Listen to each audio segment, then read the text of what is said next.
All right, now that the first wave of the offseason is over, we can all sit back, take a breath, and I thought I could go use this time now to go through some of the moves that stood out to me, including the ones that I'm very sure about my feelings on, and then the ones that I'm still sort of trying to figure out how I feel about. So I'm going to go back and forth between the ones I'm sure about and the ones that I'm unsure about. But I'm going to start with the Clippers, and I feel sure about the Clippers moves. Not just this offseason, but really since February's trade deadline.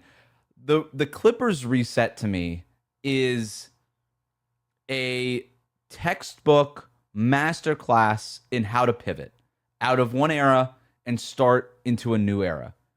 This is just A pluses to me all around, and I feel very sure about this. So you look at the Kawhi and the Harden trades, and then even the Zubac trade also. With Kawhi and Harden and Zubac, you get younger and you get draft picks in every deal. And then with Kawhi and Harden in particular, you actually got younger guys who had been all-stars before, plus draft capital for your aging stars.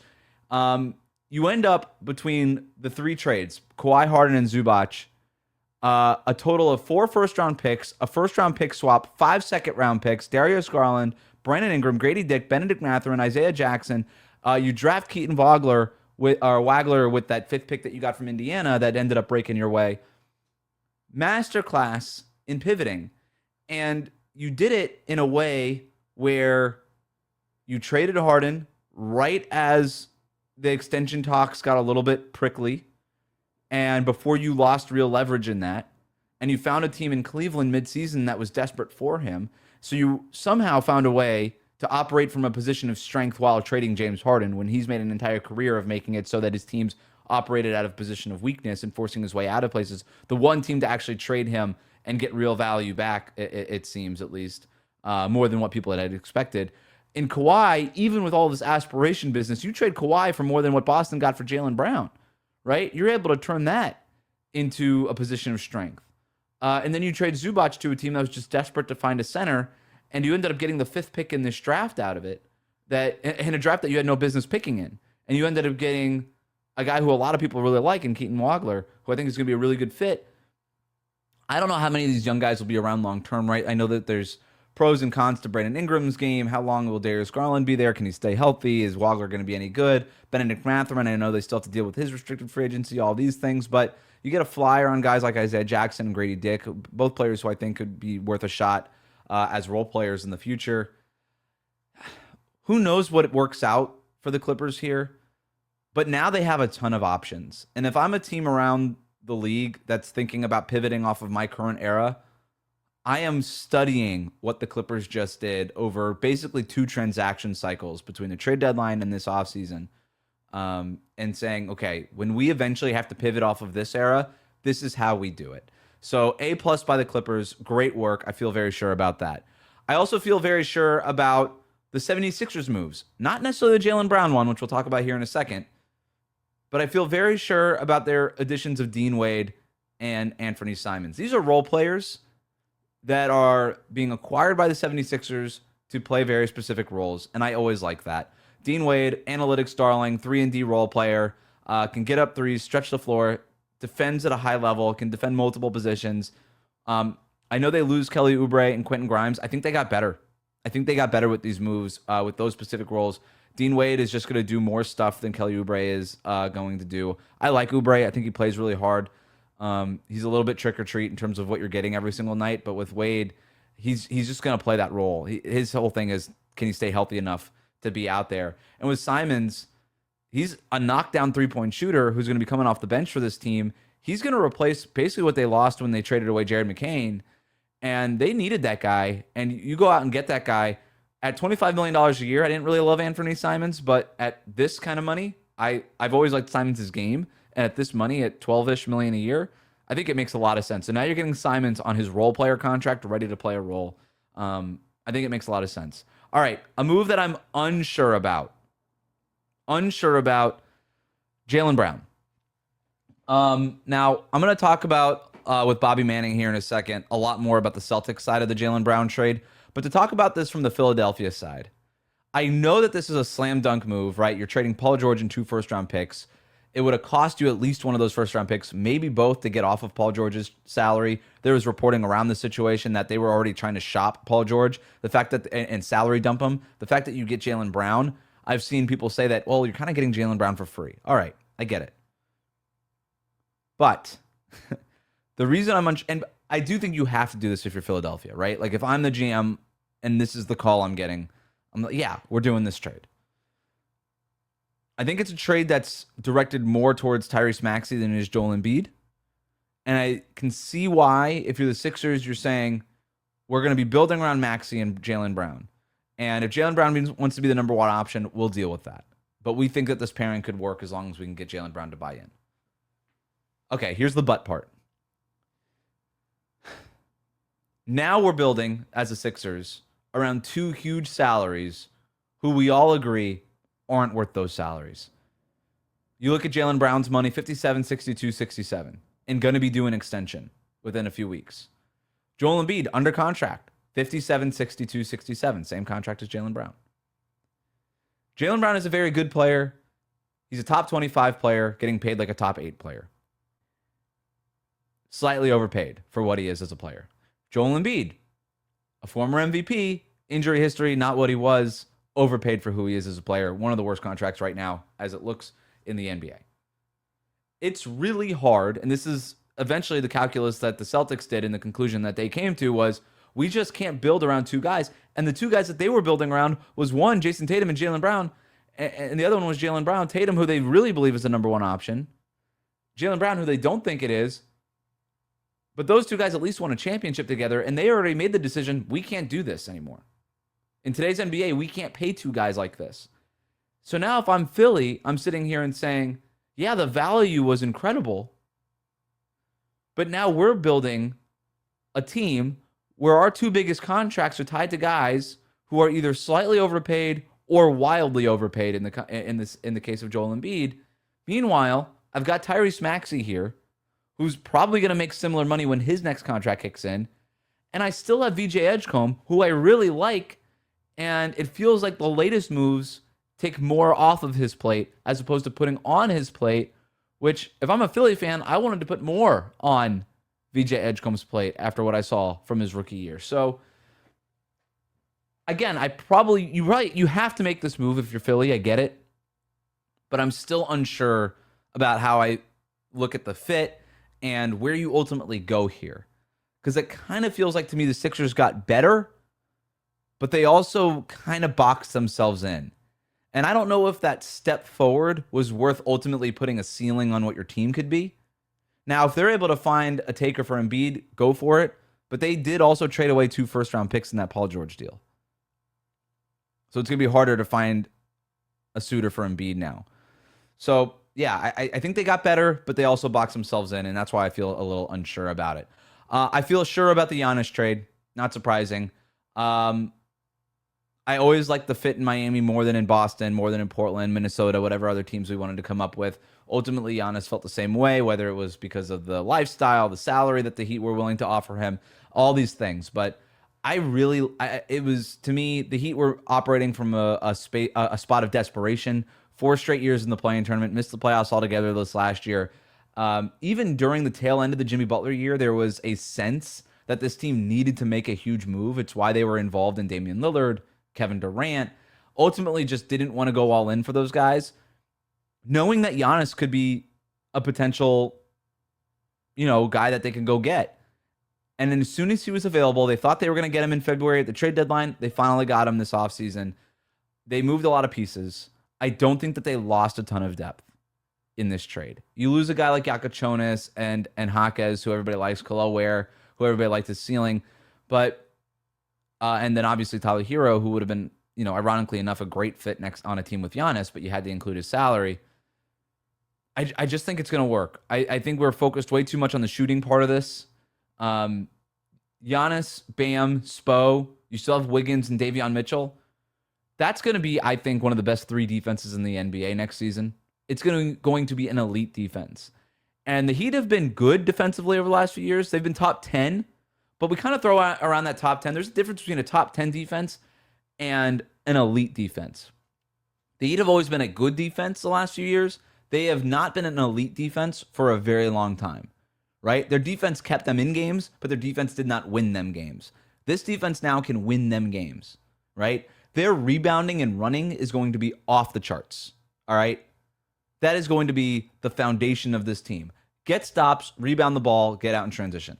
That's what this team is going to be.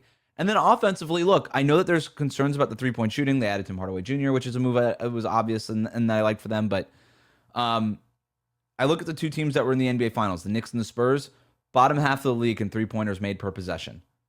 You don't have to be elite at three-point shooting to win the championship anymore. And I look at the top teams in the league last year, whether it was San Antonio, New York, Oklahoma City, Denver. Like the top teams in the regular season were teams that dominated in the paint, not from three-point range, right? The Charlotte Hornets were the best three-point shooting team in the league last year, and they missed the playoffs. Giannis is a walking, rim-dominating offense. They're going to dominate at the rim. Now, the spacing might not be there. Giannis doesn't need a ton of space. I don't know if you've noticed. They're going to have to figure it out. It's going to be a little clunky. I'm not saying it's an awesome fit. I'm not saying it's a perfect fit. I don't think there was a perfect fit. I think if Boston had to move everything that they had to move for Giannis, we're looking at that team very similar to being like, that's an aging core with some real questions about depth. And there's questions about fit. Portland, Minnesota never made sense to me for Giannis. So I'm very sure about this for Miami. I'm very sure about it for Giannis too. I think it was the right move for both parties. Unsure. I'm unsure about John Morant. I think it could work, right? I think, you basically just trade Jeremy Grant for John Morant straight up. As a value play, I like it. As a talent play, I like it. There's a world where, similar to the Giannis thing in Miami, yeah, there's fit concerns in the half court, but in the full court, I mean, if Portland is just getting out in transition with John Morant and Denny Avdia, I mean, that sounds like, hey, we're just doubling down on our strength. Portland was a great transition team last year. John Morant is a great transition player. And he immediately becomes the best passer on that team. And just high-level passing can create a lot of space, which is also my point with Giannis. Like, Giannis has created as many corner threes in the league as anybody outside of Jokic and Luka the last couple of years.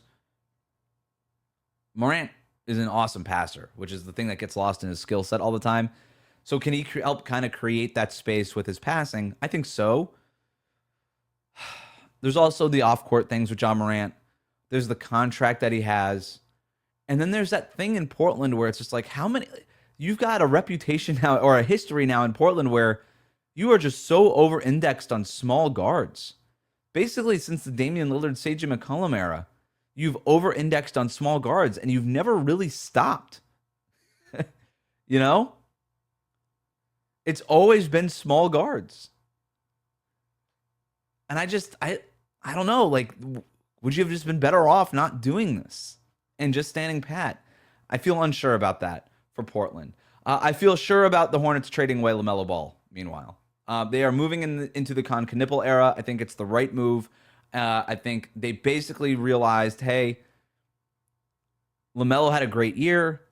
We're coming off. We are still like riding high on the fumes of a great run there. If we're going to move LaMelo, now's the time to do it. And they did it.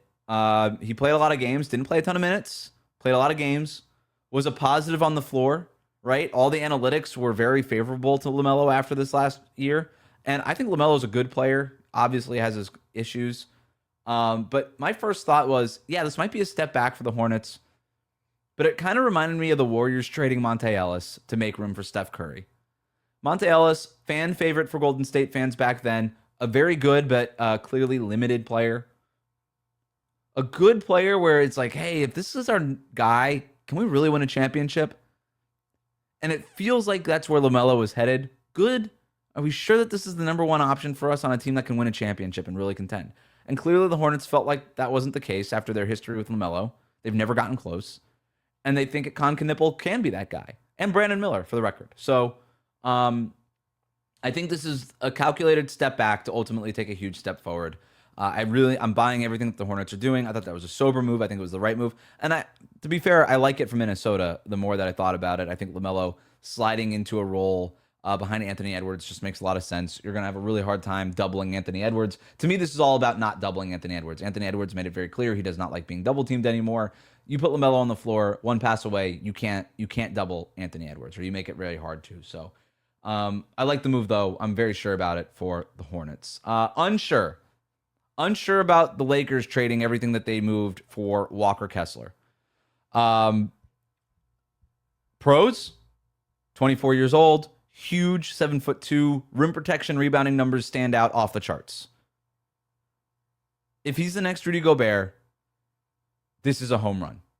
This is a home run, and nobody thinks twice about the salary or the draft picks. It's a home run. But if he's not that, then that is a lot to give up. And this is also, I'll remind you, a guy who played 74 games as a rookie, and then 64, and then 58, and then 5. And I understand that there's a lot of haziness there with the Utah Jazz, sitting guys for minor injuries over the last few years while they blatantly tanked.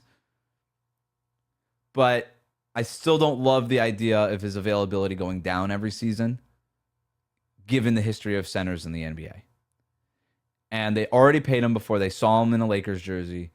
And this also has the potential to be a huge bust, where we gave up a ton of draft capital and paid this guy a huge salary, and now we're locked into this. You better be sure about this if you're the Lakers. And the way that they're operating, it seems like they're sure.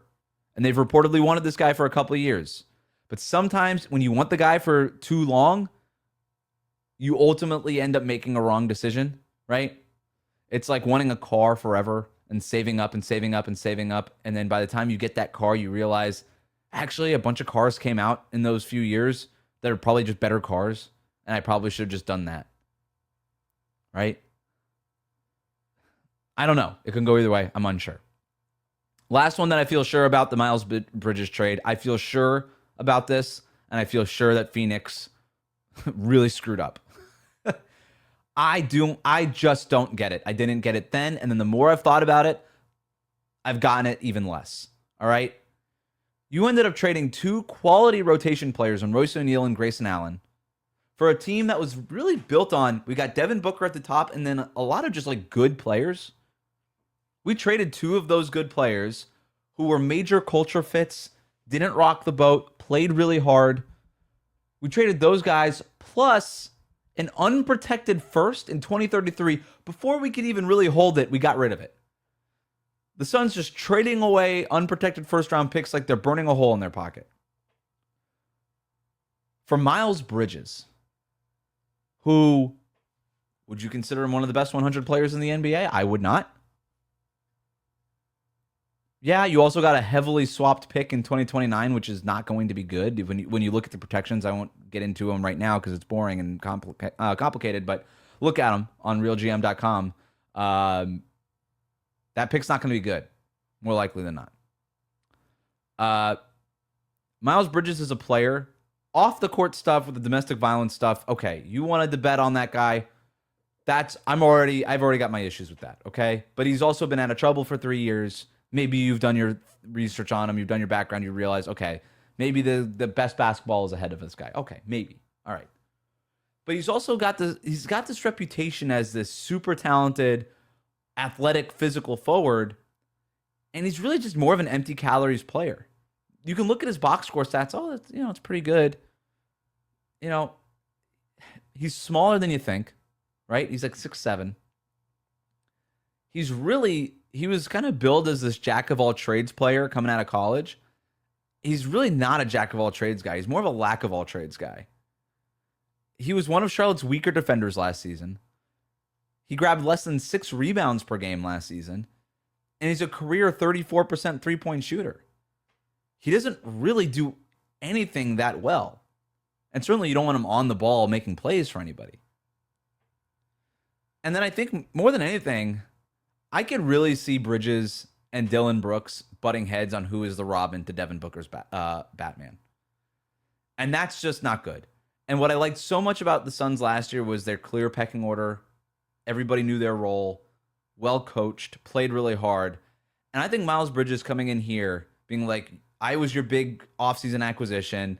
I'm going to try to get back to all-star status. Charlotte didn't value me. They moved along from me and LaMelo. Like, watch what I can do. I just don't love that. Now, maybe he doesn't do any of that. Okay. You still got rid of 2 rotation players for one, and you did it by moving an unprotected first in 2033, the opportunity cost with that alone is why is enough reason to hate this move. So I feel sure that I hate this move for the Phoenix Suns. All right, those are the moves that I felt sure about and unsure about. I'm going to tell you where I would pick if I were LeBron James to go play next season. I'll tell you my favorite LeBron team in a little bit. But first, coming up, Bobby Manning on the other side of the break covers the Celtics and the NBA for CLNS. I'm going to ask him about that Brad Stevens press conference and whether or not we're buying or selling their reasoning for trading Jaylen Brown.